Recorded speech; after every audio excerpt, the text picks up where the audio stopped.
from 1992 onwards. So some of the people in the live audiences were not born, and some of who were born were just toddlers walking around in nappies. But that's okay.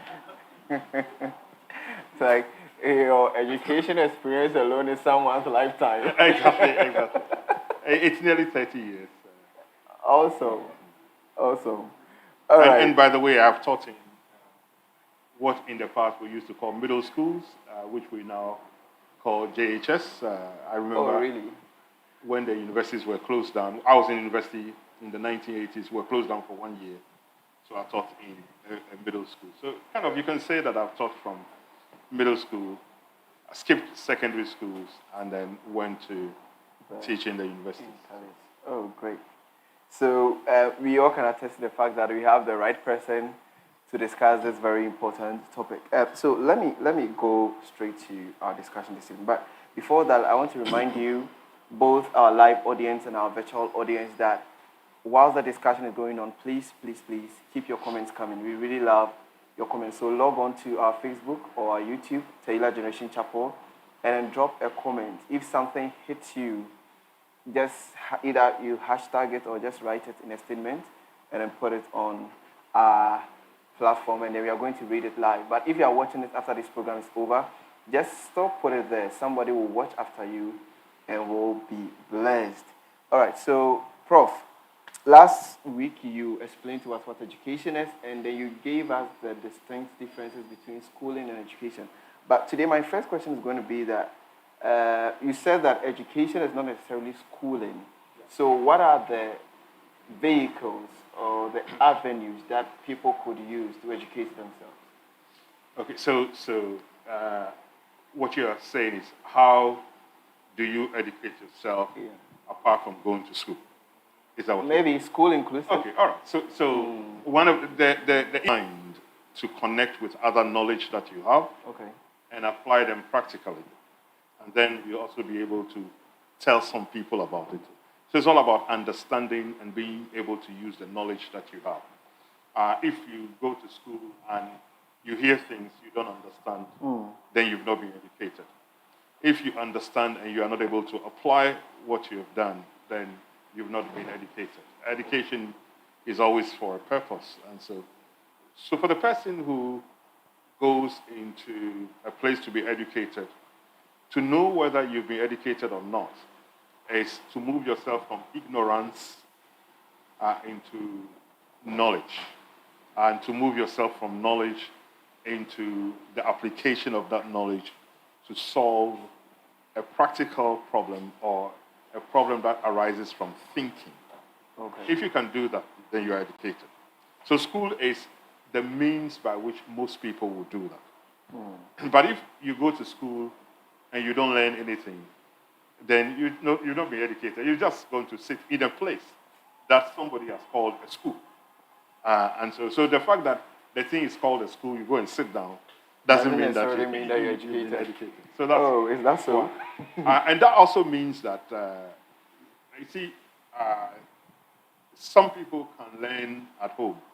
So outside of Ghana, in the UK, but particularly in America, you can choose for your children not to be educated in the school. So we have what we call homeschooling, where the parents, the mother and the father, will teach the children. So like in Ghana, we have free compulsory basic education, that everybody must be educated one way or the other. And the way in which we implement it in Ghana is we insist that everybody must go to school. In the UK, it's the same thing. We insist that from age 5 to age 16, you should go to school. It's an offense not to be in school from age 5 to age 16. But that is school. And so some people, they think, I go and appear there, then that's it. In America, I think it's up to the age of 18, you have to be in school. But the point I'm making is that entering into a building that is written school on it doesn't make you educated. And in the same way, you can be educated at home. But the key thing is, if you want to learn something, it means you're reading something, you're listening to some audio that is teaching you something, you are watching some video, you are learning how to think about those things, you are learning how to apply those things. That is what education is. So you can do it outside of school, and you can do it by yourself. You can do it among friends. You can have people who are quite far away from you. These days with technology, you can learn. So there are some people, when I see them, I say, I know you attend the University of YouTube, for example, because that's where they learn. And I'm not saying YouTube learning is bad. I'm just saying that's where they learn. And there are a lot of things you can learn from YouTube. Except that most of you don't know what is good from what is bad. So we just... You pick up both the good and the bad. And then some people, Wikipedia is where they learn. You say something, and for some people, I think they attend the University of Google. I mean, you see anything, let me Google what you say. And then that's what it is. But those are avenues where you can learn. When I was a child, we used to have libraries, physical libraries. So those of you who know Tema very well, Tema Community 1, we had what we call the community center. There was a library over there. Every Saturday, you went there, picked library books, brought them home, read the library books, and took the library books back and exchanged them for others. Those are all ways in which you learn. And being here, for example, is one of the ways in which you're learning something. Hopefully, we say something that is that will connect with you, that would engage your mind. So education has to do with engaging your mind, but it is also has to do with engaging your heart. And then it has to do with engaging your hand. So your mind enables you to take the thing in, think about them, analyze them, toss and turn them in there. Your heart makes you want to accept the things you're learning as true and want to do something about it. Your hand and your body, you do something about what you're learning. Oh, great. All right, Prof, thank you very much. So your mind, your heart, and then your hands. Wow, that's very powerful, Prof. So, Prof, my next question is going to be, okay, so you talked about the places that, or the various means that we can be educated. And I really love the points that the fact that you have gone through school or entered a building called school and then they've given you a certificate to prove that you have been with them doesn't necessarily mean that you have been educated. Oh, all right, Prof. So in our world now, we look at the length of your education or your period of education and then we award you in certain sense. So I would want to know that is the period, your length of being in school very as necessary as what you are gaining? So, and how long should someone go to school? Is there an end to it, or as long as there's the means, you should go till your strength probably fails you? So let me try and answer that in two ways. One is that I asked my mother the same question several years ago. I remember I was in primary school class 2. Yeah. And then that one, if some of you, even your parents weren't born at the time. And then I asked, my mother was a teacher, by the way, in the primary school. Oh, okay. And I looked at those in front of me in class 6. So I asked my mother, when would I get to class 6? When would I finish school? And for me, class 6 is where you finish school. End of story. I wasn't going to go anymore. I wasn't going to go anywhere. No stress. And she kind of said, don't worry. Just wait. Get to class 4, and we'll decide how long you have to. And then in our days, then you finish class 6, and then I went to secondary school 7 years. And then I went to university for what I thought was going to be 3 years. But Rollins closed our university down for 1 year. So we went for 4 years in university. And 4 years doing a master's and doing some other masters and some PhD. So, I mean, if you look at the number of years that I've been to school, that is but it really doesn't, you are in school. It matters what you use the time for. So, I mean, when we were kids, one of the things we used to say, you remember the Bible character Methuselah? Yeah. Methuselah is reputed to be the oldest person. And then you remember Solomon. Solomon was reputed to be the wisest person. Yeah. And we used to say the age of, the wisdom of Solomon has nothing to do with the age of Methuselah. So it's not really how long you stay in school, but what you use the time for to study. So what I'd say is that you've got to go to school for as long as you need the knowledge to be able to do something. So for example, when I finished university, I wanted to be a professional accountant. And so I had to study to become a professional accountant. Because I knew that if I wasn't a chartered accountant, I couldn't operate at a particular level. Okay. And so I went to school for that. And then, if I tell my own life story, once I became a chartered accountant, I worked in accounting for a while, and then I was promoted from just doing accounting work. I could have been promoted to become the head of the accounting department, but my boss, who was there, was never going to leave the place. He had wedged himself there, so I had to, kind of, those of you who understand any geometry, I had to move diagonally into another position to become the head of corporate strategy for the firm that I work for. I was in my mid-20s at the time. So I was one of those very lucky people that you get into a place and there's nobody ahead of you and you are running very fast. Okay. And I realized that I wasn't equipped at all for the role of head of corporate planning and strategy. And so I decided that I'll use school to bridge that gap. Okay. And that's why I went to school in a very cool place called Scotland to bridge that gap. And I was only going to read a master's degree so to help me to be able to come back and do my job as somebody involved in strategy very well. So the point I'm making was that I went to school to solve a practical problem. Okay. When I finished, I realized I had just scratched the surface of that. So then I decided, why not do a PhD and to research more into that. So I then went to school. So for me, schooling is a luxury. It's not something that I do because I want a degree. It's something that I do because I want the knowledge to be able to do something. To solve a problem. So the point I'm making is that insofar as you need to do something, you need the knowledge to do something, and school is one of the means of doing it. Do it. So you go to school as long as you need some knowledge to do something. Okay. And that's the answer. So it's not 5 years of schooling. Certainly, I mean, if you think you would end schooling in class 6 and that would be okay for you, God help you. These days, you live much longer. By the time you finish class 6, you're about 11 years old. Yeah. And we know that the life expectancy in Ghana for women is in the mid-60s now. For men, it's in the early 60s. Now, so assuming that you're going to live to 65 years old, and many of you will live way more than that, by the way. You finish school at 11 years old, you got 50-something years ahead of you. And see what you earn with a primary school certificate. And primary school card, they won't give you a certificate.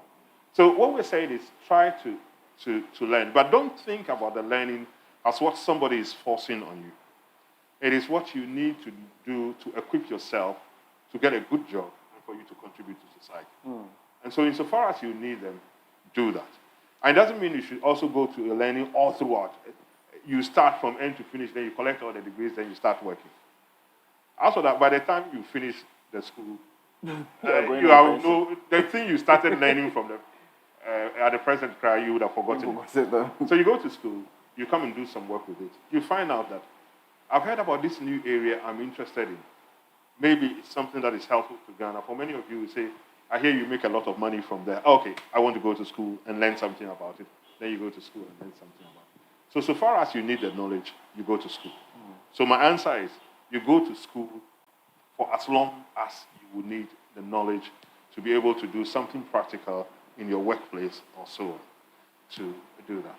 But some people might not want to go to school. So when I was studying to become a chartered accountant, I didn't go back to school to do it. I studied on my own. I thought that was okay. I could do that on my own to do that.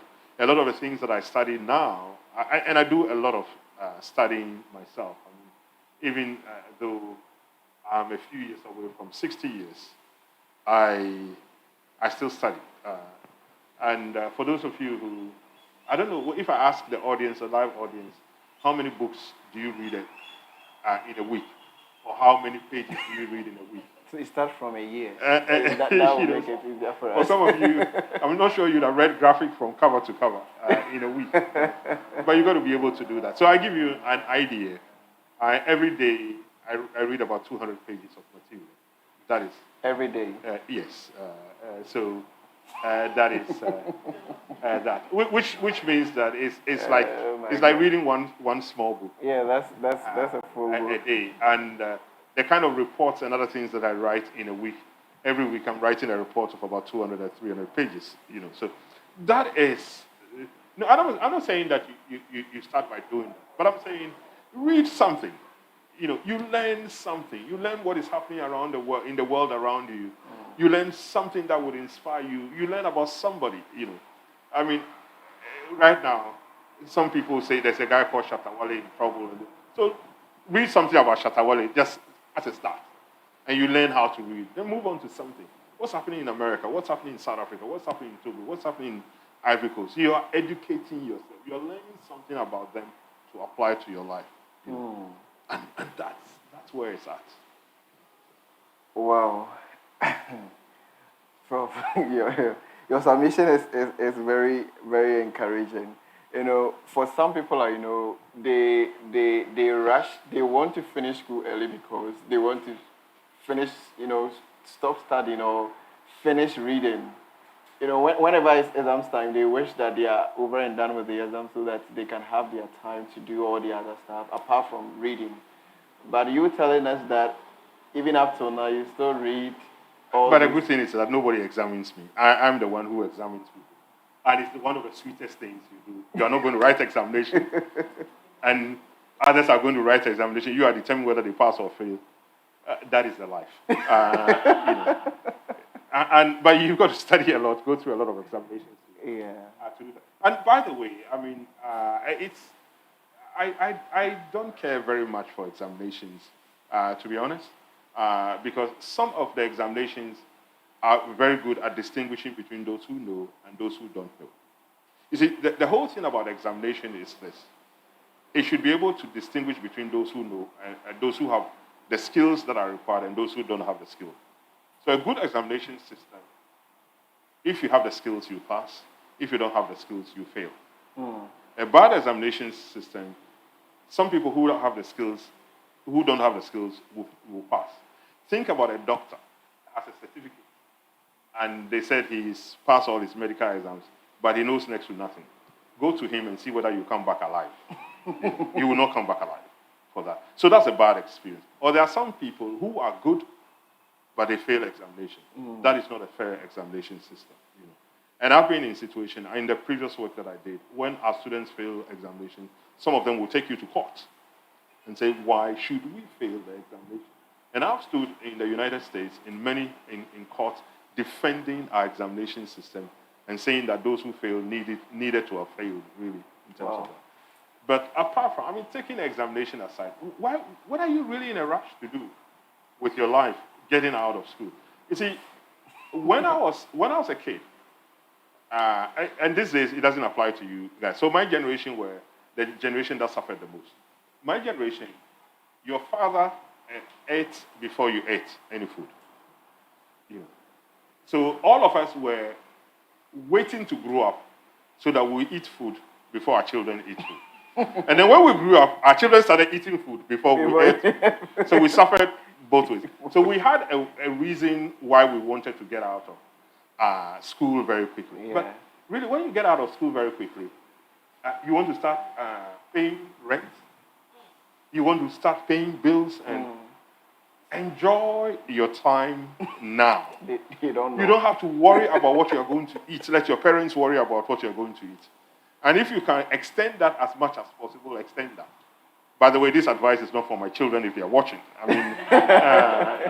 You extend that, you go and find somewhere to live. But don't be in a rush to do this. And your mind at this stage as a young person, you can learn a lot. Learn and start using that. So don't be in a rush at all. The world out there is sweet, but it's not as sweet as you think. The world you have, if a lot of us had a chance, we'll come back into that world. Without examinations, where we wake up, nobody, I'm not thinking about where am I going to get the next food. I know that I go into the kitchen, I get a food. There should be food. There should be food. Yeah. And if I don't get a food, I'll question somebody. If my kids don't get a food, they come and question me. And so on. And those who are my friends around this place, know that over the past week, I had to write some reports. Yeah. For 3 days, I didn't sleep. I slept only 2 hours in 3 days in order to be able to write that report. Because if I didn't write that report, no money was going to come to me. Now, do you want to be in that position, really? When it is raining and the weather is cool and all you can do is stretch and, and stretch and do this thing. Exactly. So don't be in a rush. But it's also good if you have good job because you are better qualified. You get paid good money. You earn a lot of respect and you're able to be independent. Oh. So learn and you get some of the fruits of the land. Well, I think our generation today are catching on with what you just said. I saw a post recently that said that growing up is a scam. So I think that now people... Fantastic. Nobody could put it. Growing up is, well, no. It's not a scam, actually. It's almost a scam, So don't be in a hurry to grow up. I mean, there are a lot of good things about growing up, So you can buy your own car, you can rent a place or build a place that you marry. You can. I'm not sure about the marriage bit. The marriage bit might be what is a scam. I mean, my wife didn't hear that. But there's so many things you can do to be independent. But I'm saying don't be in a rush. When you are prepared to be independent, when you have what it takes to be independent, it's good to be. But when you don't have what it takes to be independent, then it's a really terrible place to be. That way, then remain a child. Then growing up becomes a scam. Wow. Thank you very much, Prof. Last time, I think I missed one of the sub-questions of Grace Secure Norma. She was asking that should every youth strive to get scholarship to study abroad? And maybe after a bit of education here, should you necessarily, yearn to get scholarship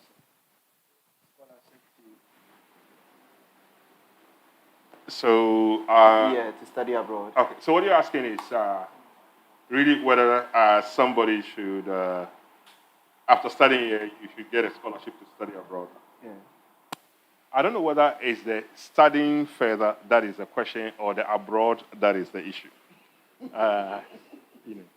So, by all means, if you need, as I said, the knowledge to do something else or to move forward in your field, by all means, study for it. Okay, and that's a good thing. If you don't need the knowledge, then studying becomes a luxury for me. That's all I'm saying. I know some people, particularly from a country that is not too far from Ghana, they like degrees. They like to go and study. And if you're asking him, what are you going to do with it? He says, I'm going to intimidate people with it. If I start mentioning my degrees, there are plenty or something. That is not how you learn. That is not why you learn. Okay, so it is quite important that we know that. But then the issue also has to do with, if you want to learn, is it learning in Ghana or is it learning abroad? If you want to learn abroad, that's okay. And I think that one of the things I like to encourage other people is that broaden your perspective, broaden your horizons. Don't stay in just one place. Okay. So, I mean, if it's just like, think about it. I mean, forget abroad and think about, you live in Tema. You've not been to Accra before. You don't know what happens in Accra. Yeah. Or you've not been to Kumasi before. You don't know what happens there. Or you've not been to Bolga or the North. So the more places you get to visit, many times, the more enlightened you become. But these days, you can visit the world virtually, if you like, by watching films about those places. In our times, we call those people ashore seamen. They know everything. You mention London, he will tell you everything about London. And you say, oh, when did you come from London? He doesn't even know where the airport is to go to London in the first place. So, but many times also I say to people, if you have studied in Ghana, Ghana education system is hard. I make no bones about that for you. If you step outside to study, you find out education can be very nice. It's a nice experience. So it's not, you're always like this, studying and this thing. I mean, education can be more fun than that. And so particularly those who get scholarships to study abroad, they find out that the Ghana education system was good training for them because they find the studies abroad easier than this thing. So if the scholarship and extra study would progress your career, that is okay. And if you can learn it in a place where it is easier to learn and there's a lot you can learn from there, by all means, go to the place. But getting scholarships is not a very easy thing to do. And so you've got to think about it very carefully, approach people, hassle them till they don't want to see your face again, and they say, as soon as they see this lady, they know she's going to hassle me for scholarship. Let me give her the scholarship and let her stop worrying me. That kind of thing. And then you go. Yeah. All right, thank you very much, Prof. So at this point, I would want to pause a bit and ask if anybody has a question. So we will take a question or two and then we'll continue. So whilst you get your question ready, let me read the few comments we have here and then we'll continue from there. All right, so Ms. Cheryl Abo says that you can learn by reading, listening, and watching. She goes on to say that education has to do with engaging your mind, your heart, and your hands. All right, thank you very much, Cheryl Abo. Please, we would like to see your comments. We would like to read your comments. If you don't want to, if you are watching us virtually, you can put your question on the page. Otherwise, if you're also here, you can also ask us personally. Okay, so please, a question from the audience. Okay, I have one question here. So it says that where can we get scholarships? And it seems very difficult to get one. So that's our first question. So if you have any other question, get it ready. I'll come back to you, please. So where can you get a scholarship? It's very difficult. Sorry, there are scholarships all over. I think in Ghana, all of you, if you're going to universities in Ghana, your university education is virtually on a scholarship. Your tuition, etc., are normally on a scholarship. Your upkeep is what you sometimes have to pay some money for. So when we talk about scholarship, we have different types of things. So we look at how much money you're going to spend for your education. So you're going to have to pay for those who are teaching you. So that's your tuition. You're going to have to buy books. You're going to have to find a place to live, which is your accommodation. You're going to have to find clothing to wear and then food to eat. All of those will constitute what you have to spend for your education. And so the scholarship will give you part of those or all of those things. Okay. I think there are many places in Ghana where you can get scholarships. But these days, again, when I was going to university, for example, so think about University of Ghana now, which is one of the universities that I attended, has over 30,000 people. I understand it's close to 50,000 people. Close to 50,000. University of Ghana. When I was at University of Ghana, we were 3,000 people. 3,000? End of story. 3,000. So that was when, we didn't pay anything, and every week we were given an allowance. So we were paid some money every week in terms of that. And so that was full scholarship, kind of. Yeah, that was full scholarship. Now, so imagine, in my time I finished university, and I'm looking for a scholarship, and I'm competing with other people for scholarship. No problem. I mean, if I have to compete with 3,000 people for scholarship, it's difficult, but it's more manageable than competing with 50,000 people for scholarship. Yeah. So that's what happened. I went to the UK on a scholarship called the British Chevening Scholarship Award. And in our days, it wasn't really, some people said it was tough, but think about it now, because I do some work for Chevening. Last year, we put our Chevening Scholarship, put our scholarships to be given across the world. 50,000 people across the world applied for scholarships that were not going to be more than 5,000. It means 45,000 people were going to be rejected. Now, you in Ghana are competing with 50,000 people across the world. Now, the Ghanaian university system mark people down. I mean, it's as if your lecturers and your teachers, if they give you marks, they'll take money from their pocket for giving you marks. and that's what happens, really. I mean, and I didn't know that until I went teaching abroad. And when you're teaching abroad, when you are marking, you are not the only one marking. You are marking with different people, the same script. And then you come and compare marks. Because it shouldn't be like, today Noel woke up, he was so annoyed. So everybody who super is marking says, nonsense, nonsense, zero, zero. So they want to make sure that somebody else is marking. And I realized that it didn't matter who I marked with. I always undermark people.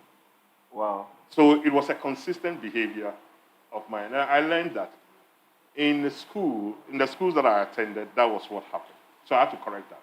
Now what happens is that if you are going to compete with somebody for a scholarship, University of Ghana says you have a second-class lower degree. But somebody of equivalent knowledge like you in another country has been given a second-class upper degree. As for those of us who give scholarship, we don't want to ask, is this Ghana or not? There are 50,000 people across the world. We say, let's start from first class onwards and cut off at a particular stage. Wow.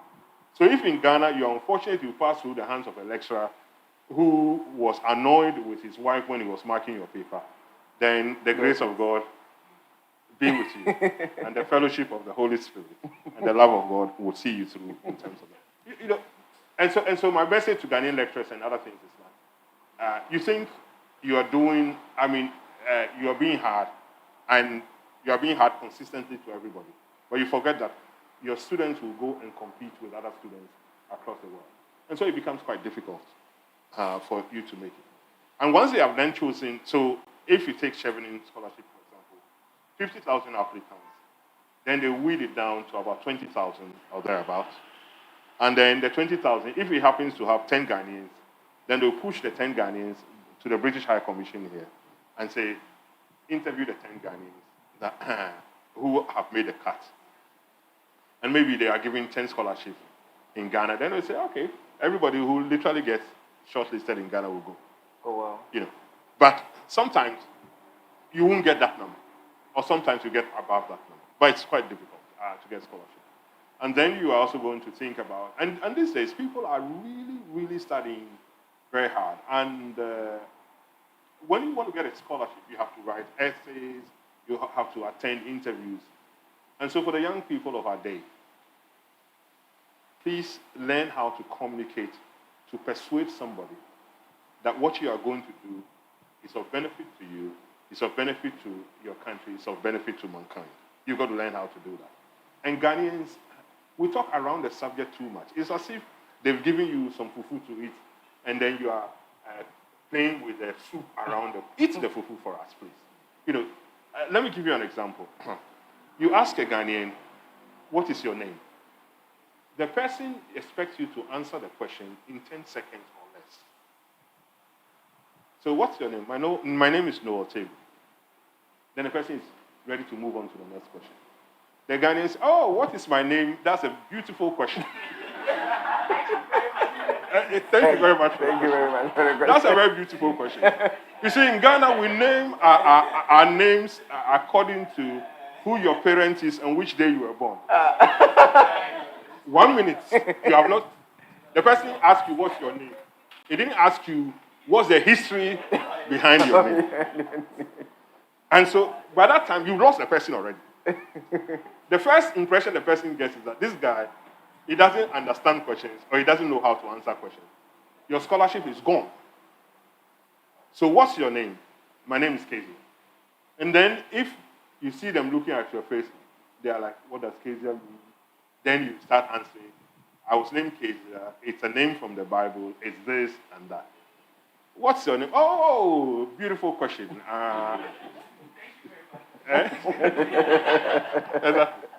Oh, we name according to Bible names and things like that. Anyway, we don't give names like Zacchaeus and Judas because they are bad names. Are you called Zacchaeus? No. Are you called Judas? No. Why do you mention it? Or Why do you want a scholarship? Oh, scholarships are very, very good things, Of course, we know they are good things. Why are you telling us that?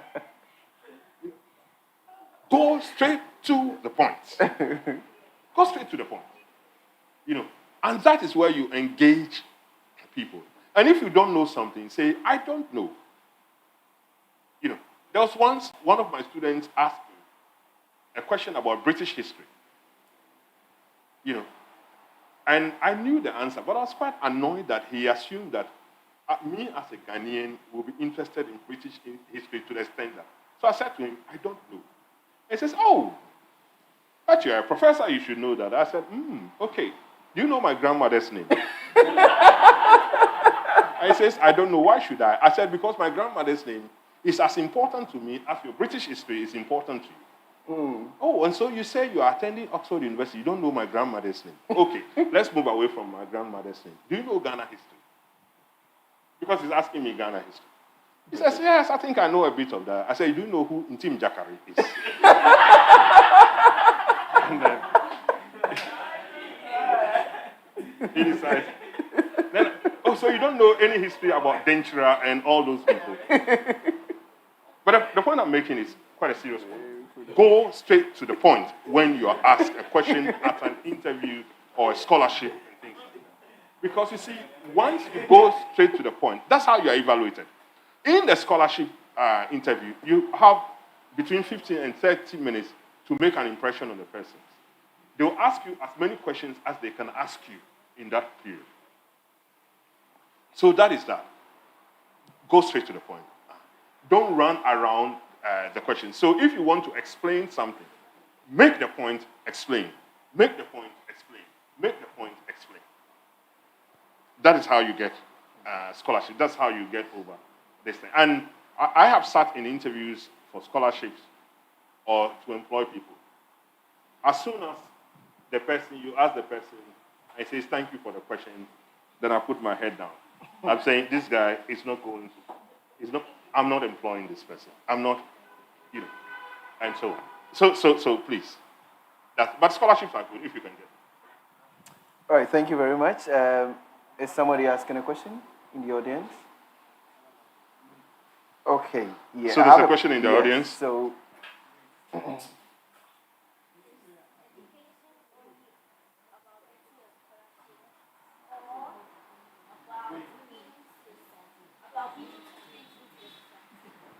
So the question is education only about getting a scholarship, about being fit into society? So you do something that's beneficial to society.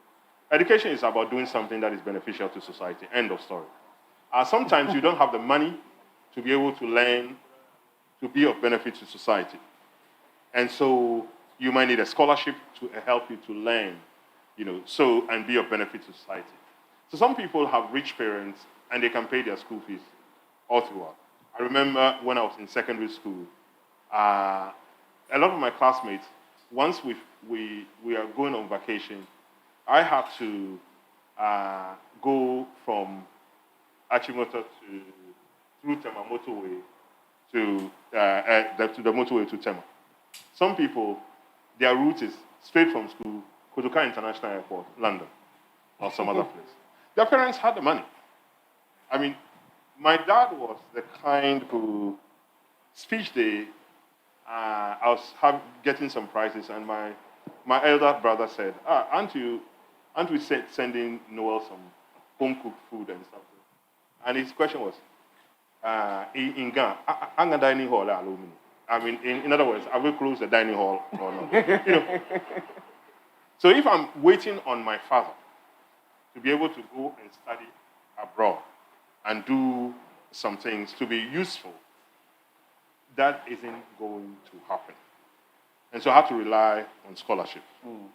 And that is how come a lot of us have younger people at heart. So that if we see that you are progressing as a young person and you have to go to university in Ghana, you don't have the money to do that, a lot of us will normally come together and pull some things together and push you through. And for some, if you have to go abroad and study, and we think it is useful, and we think it will benefit you and also on the country and your career, then it's possible for few people to come together and say, what can we do to help? So that's how things go really.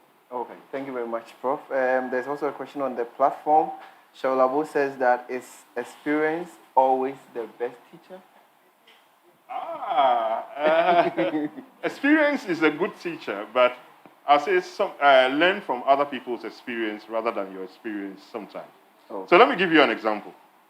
If I come and say, there's a gun here. If I shoot you, you will die. If I shoot you and you die, you've learned the best lesson, but you are dead. But if I shoot Solo and Solo die, you learn I saw Solo die. So it's better Solo should die. So you learn from that, you know. But a lot of this, but there's something to it, really. So when you are learning, there's what we call active learning and passive learning. Okay. And when you learn passive learning, after 3 weeks, you forget almost everything you learned. That's how come for some of you, you study close to examination. Once you finish your examination, they come and ask you, what is this? And then you are like, Was that also in the syllabus? You know. And meanwhile, you just written an examination and passed that one. It's because you use passive learning. And passive learning is things like reading, listening to a lecture, or things like that. And research has it that if you learn passively, after 3 weeks, you remember only between 5 to 10% of what you've learned. But when you learn using active learning, then you remember most of what you learned. So the kind of learning, and that's where experience is the best teacher in terms of learning, that when I hadn't been abroad before, I knew everything about winter, snow, and things like that. If you ask me to write an essay on snow, I can write an essay on snow. I have not seen snow before. I have not been into snow before. If you live in snow, and they say describe snow or describe winter, that's easy. Because that's your lived experience. Let me give you another example. This one was a conversation that took place between some staff of mine and some trotro mates in Ghana. So about 6 years ago, I brought some of my staff who work with me. They were white people. And we came to do some work in Ghana. And then we went to Kwame Nkrumah Mausoleum in Accra. And then at that time, the Octagon wasn't built. For those of you who know Accra, where Accra City Hotel is, there's the Octagon now. Yeah. At that time, it wasn't built. And there was some trotro station there. So these white people were passing by, and they heard somebody shouting, let's say, Carnation or something like that. So they asked me what was happening. I said, oh, that's a bus terminal. And so they said, oh, let's go and have a look at the bus terminal. And so they went. So they asked the mate, when is this bus leaving? And then they said, when the bus is full. And so at what time will the bus be full? The guy says, when the bus is full, we will leave. I don't understand. And it's not their experience. In the UK and other, the bus leaves according to time. So if you ask when is the bus leaving, at 7:10, the bus is leaving. So then the mate said, so what if there's nobody in the bus? And they said, of course the bus will leave. What's your problem? And then the mate was then getting annoyed. So he switched into Chi and asked me in P that, so if the bus leaves empty, then if I go, how would I earn my money? Mm-hmm. And do sales and all other things.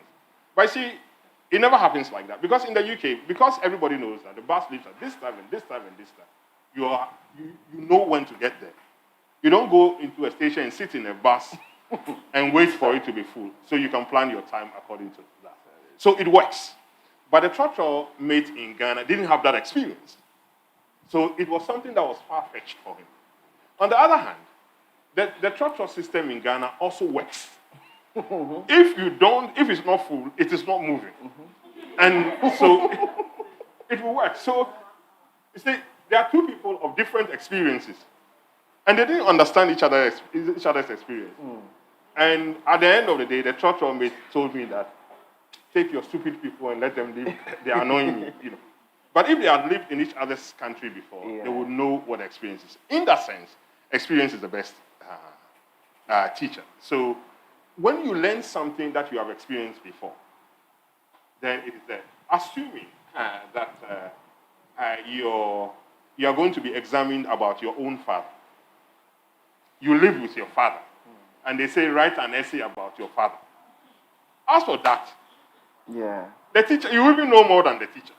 You see, the thing about our education system, and I think Sherry's question hits at a point in that,